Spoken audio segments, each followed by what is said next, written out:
J'espère que vous avez bien en main un portrait ou peut-être sous les yeux de la Joconde de Mona Lisa, le chef-d'œuvre absolu de ce génie qu'était bien sûr Léonard de Vinci, parce que nous allons vous décrire précisément ce qu'il y a dans cet ouvrage de Thierry Gallier que j'accueille tout de suite. Bonjour Thierry. Bonjour. Merci d'être là en direct sur Sud Radio. Vous êtes directeur artistique dans la presse, ce qui n'a absolument rien à voir avec l'univers de la peinture et la Joconde en particulier, on est d'accord ? On est d'accord, absolument, oui. Voilà. La Joconde donc et ses mystères et ce livre que j'ai dans les mains. Et quand on m'a dit, tiens, on va faire une émission effectivement sur ce phénomène, ce chef-d'œuvre, les 500 ans après sa création, bien sûr, de la Joconde révélée, je me suis dit, bon, alors d'accord, allez, une énième hypothèse sur l'explication du pourquoi, du comment du génie de Léonard de Vinci. Et je donnerai 3 mots pour justifier et pour décrire votre livre: stupéfiant, sidérant et phénoménal. Le travail que vous avez fait... Non mais attendez, je vais vous dire sincèrement, je suis bluffé. Bluffé parce que, comme je le disais en avant-propos, je n'ai jamais été tellement attiré par le monde de la peinture, encore moins par évidemment la Joconde. J'ai eu droit au sempiternel quand on est adolescent au collège ou au lycée, visite du Louvre et bien sûr se retrouver devant la Joconde et de jouer avec le regard, un coup à droite, un coup à gauche. Oui, le regard me suit toujours, mais ça s'arrête là. Sauf que vous...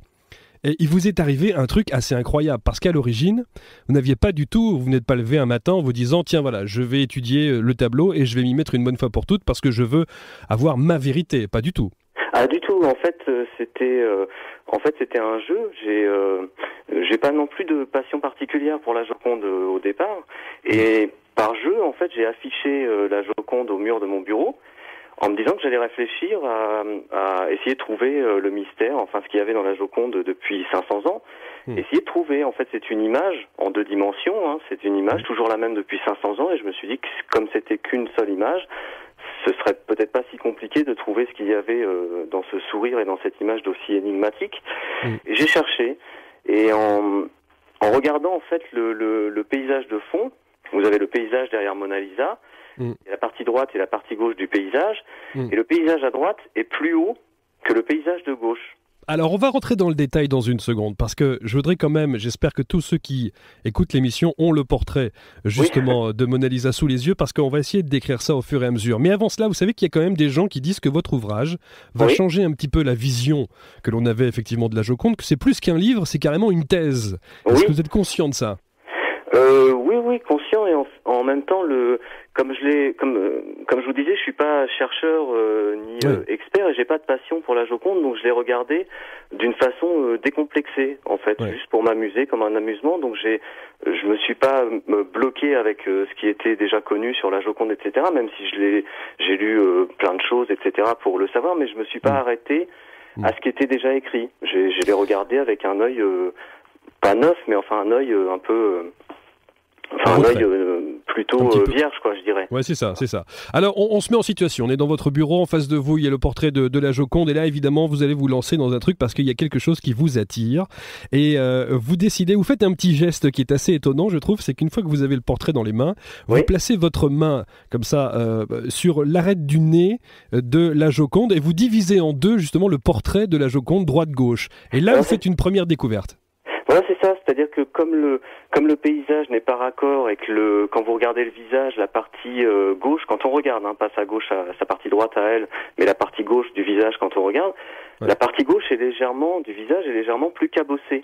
C'est léger, c'est très léger, mais il y a des petites bosses, En fait, ce paysage qui n'était pas raccord, plus cette différence dans le visage, effectivement, j'avais une photo de la Joconde sur mon bureau, j'ai posé la main sur l'arête du nez, et j'ai basculé ma main, en fait, comme vous voyez, une porte de saloon, une porte basculante. Exact, absolument. J'ai vu qu'à droite et à gauche, le visage n'était pas le même. C'est pas le même. Donc ça veut dire que ça n'est pas la même femme.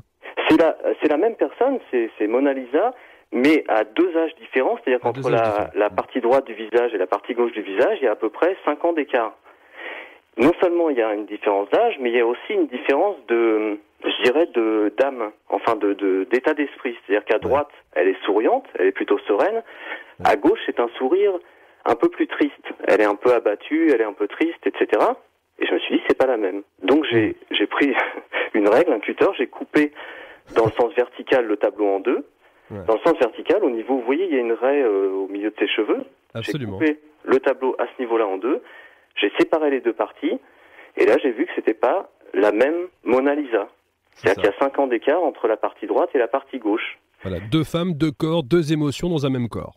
C'est ça, c'est-à-dire qu'à droite, elle est sereine, elle est heureuse. Ouais. À gauche, elle est plutôt triste, elle a la tête qui rentre un petit peu dans les épaules, elle est un petit peu, les cheveux sont décoiffés. À droite, les cheveux sont très très bien coiffés, très droits, très raides. À gauche, les cheveux sont un peu emmêlés, etc. Il y a 5 ans d'écart entre la partie droite et la partie gauche. Et c'est, à mon avis, ce qui expliquerait le mystère du sourire de Mona Lisa. Ouais. Puisqu'on demande toujours si elle sourit ou si elle ne sourit pas, je dirais qu'elle sourit et elle ne sourit pas. À droite, elle sourit. À gauche, c'est un début de sourire, c'est un sourire un peu triste.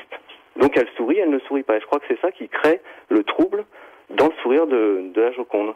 Bon, alors vous allez me dire, ceux qui nous écoutent nous disent, oui, bon, d'accord, ça c'est un premier état de fait, c'est une première analyse, mais vous allez voir qu'au fur et à mesure, la révélation, en tout cas la manière dont Léonard de Vinci aurait pu effectivement créer Mona Lisa, ce portrait de la Joconde, eh bien, va se révéler complètement à Thierry Gallier. Et alors, vous avez une manière dans votre livre de décrire tout cela, c'est-à-dire qu'on se croirait dans un bon polar, quoi. C'est-à-dire qu'on vit avec vous heure par heure. Hein. Voilà, c'est-à-dire qu'en fait, livrer toutes ces découvertes, enfin avec les guillemets qu'il faut évidemment, mais livrer toutes ces découvertes brutes de décoffrage, ça n'avait pas vraiment de sens. Donc j'ai expliqué heure par heure les découvertes et dans l'ordre où je les ai trouvées en fait. J'ai expliqué ça heure par heure et c'est vrai que c'était une nuit d'insomnie, faut bien dire. C'était une nuit d'insomnie puisque quand j'ai trouvé ce truc de couper le tableau en deux, et c'est impossible de trouver le sommeil. Donc c'était une nuit un peu fiévreuse. Donc je l'ai écrit comme ça s'est passé, heure par heure et étape par étape, pour que les gens comprennent pourquoi j'en arrivais à penser que la Joconde était expliquait le mythe d'Isis et d'Osiris par tous ces épisodes en fait. Alors justement, puisque la suite, en tout cas toutes les révélations que vous allez pouvoir nous faire sur ce portrait de la Joconde ont un rapport avec Isis, Osiris, Horus et Seth, etc., vous allez nous dire, expliquez-nous donc qui est Isis, qui est Osiris, leur fils, le fameux beau-frère jaloux et meurtrier, en quelques mots pour qu'on puisse faire le parallèle avec votre analyse ensuite. Alors en fait, dans la mythologie égyptienne, moi je suis pas du tout mystique, je connaissais pas ce mythe, etc. Mais dans la mythologie égyptienne, en fait, Isis c'est la grande déesse par excellence. C'est-à-dire que Isis, c'est l'épouse d'Osiris. Elle se marie avec Osiris, qui est en même temps son frère, parce qu'en Égypte, ils se mariaient entre frères et sœurs. Le beau-frère, qui s'appelle Seth, S-E-T-H, est jaloux de cette union. D'accord. Donc il décide de tuer Osiris. Il crée un subterfuge, c'est-à-dire qu'il fabrique un coffre en disant celui qui peut rentrer dans ce coffre, je lui offre le coffre. Osiris rentre dans le coffre, en fait c'était un piège, il referme le coffre et il jette ce coffre dans le Nil pour se débarrasser. Sa femme, Isis, part à sa recherche. Le corps entre-temps a été découpé en 14 morceaux. Isis trouve 13 des 14 morceaux. Elle les ramène. Ne trouvant pas le 14e morceau qui est le phallus, en fait, d'Osiris, elle en confectionne un en argile.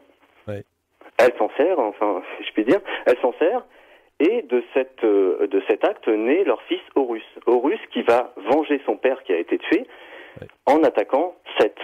Voilà.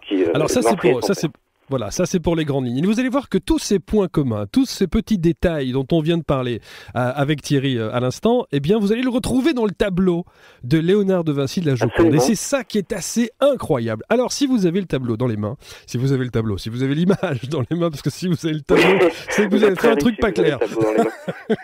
Alors vous allez prendre l'affiche et vous allez l'incliner d'un quart de tour dans le sens inverse des aiguilles d'une montre. Et là, on va distinguer en bas, au milieu, une femme assise sur un trône, comme la reine d'Égypte, elle a la même posture. Hein. C'est ça, et c'est une des premières constatations que vous faites sur cette image. C'est ça. En fait, vous avez donc ce qui sert de rocher, qui est contourné par un chemin en forme de S. Et cette femme qui est assise de profil sur un trône, alors il y a tout, il y a le bras sur la coudoir, il y a la tête, il y a le châle sur la tête, etc. C'est Mona Lisa, la même que celle qui est représentée sur le tableau, mais de profil. C'est-à-dire que Léonard de Vinci a dû se mettre sur le côté de son modèle, ou imaginer dans sa tête la même personne de profil. C'est Mona Lisa de profil.